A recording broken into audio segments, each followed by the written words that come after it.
Warahmatullahi wabarakatuh. Perkenalkan, nama saya Muhammad Alvin Rizky dari kelas 10 AKL 2. Pada video kali ini saya akan membahas bagaimana sih masuknya bangsa barat, contohnya Portugis dan Belanda, ke Indonesia. Yang pertama, saya akan membahas bagaimana cara bangsa Portugis masuk ke Indonesia. Jadi, bangsa Portugis masuk ke Indonesia pada tahun 1511 karena Raja Portugis mengirimkan tim ekspedisinya yang dipimpin oleh Alfonso de Albuquerque untuk mencari negara yang kaya akan rempah-rempah. Salah satunya adalah Indonesia. Oleh karena itu, bangsa Portugis ingin masuk ke Indonesia dengan cara mengikuti para pedagang Islam yang ingin ke Indonesia. Nah, pertama kali bangsa Portugis masuk ke Indonesia di Malaka yang merupakan pusat perdagangan Islam di Asia Tenggara.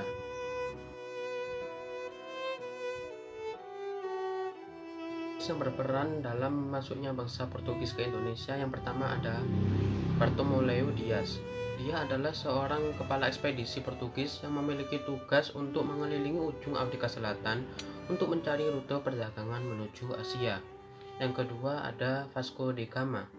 Dia adalah seorang penyelidik Portugis yang berhasil menemukan jalur laut ke India dengan menyusuri dan mengelilingi benua Afrika.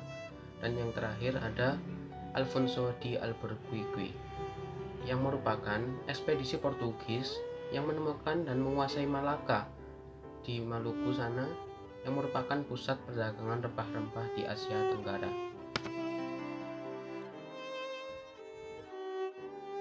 Hasil yang dapat dimiliki oleh Indonesia karena penjajahan bangsa Portugis adalah adanya benteng Saint George yang dibuat oleh Portugis yang ada di Ternate, dan juga tersebarnya agama Kristen Katolik di Indonesia bagian timur.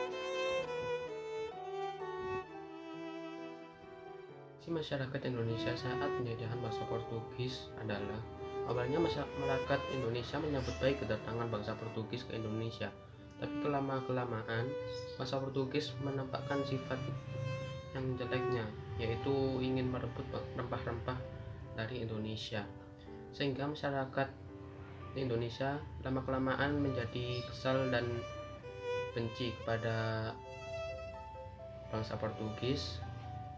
Selain itu, bangsa Portugis sering mencampuri urusan politik dalam negeri Indonesia yang membuat sengsara masyarakat Indonesia. Dan juga hal yang penting membuat sengsara Indonesia adalah melakukan monopoli perdagangan yang membuat rugi masyarakat Indonesia. Kemunduran bangsa Portugis dari Indonesia dikarenakan raja-raja di kerajaan Maluku semua menyerang Portugis, sehingga bangsa Portugis agak kewalahan. Selain itu, dengan kehadiran bangsa Belanda ke Indonesia menjadi kesempatan untuk menggeser kekuasaan Portugis dan digantikan oleh bangsa Belanda, sehingga bangsa Portugis mundur dan kekuasaannya dipindahkan ke Belanda. Pembahasan yang kedua, yaitu bagaimana masuknya Belanda ke Nusantara. Masuknya Belanda ke Indonesia dimulai pada tahun 1595 pada saat Cornelis de Houtman memimpin armada 4 awak kapal menuju Nusantara.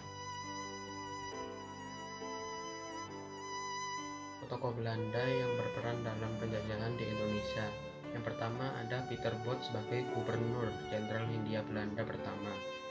Yang kedua ada Jan Pieter Zoon Koen sebagai pendiri kota Batavia. Dan yang ketiga ada Herman Willem den Lys yang merupakan pembangun jalan raya pos dari Anyer hingga Panarukan. Dan yang terakhir ada Johannes van der Bos yang merupakan orang yang menerapkan sistem tanam paksa. Didapatkan oleh Indonesia dari penjajahan Belanda adalah dengan adanya pembangunan jalan Anyer Panarukan, bendungan-bendungan dan benteng yang bermanfaat setelah Indonesia merdeka pada saat ini. Masyarakat pada masa penjajahan Belanda adalah menderita sengsara, terutama para petani yang mengikuti sistem tanam paksa. Mereka kelaparan dan diselimuti oleh rasa kesakitan akibat arogannya Belanda yang suka memaksa untuk melakukan hal yang diinginkan oleh mereka. Tanggal 9 Maret 1942, kuasa Belanda secara resmi berakhir di bumi Nusantara.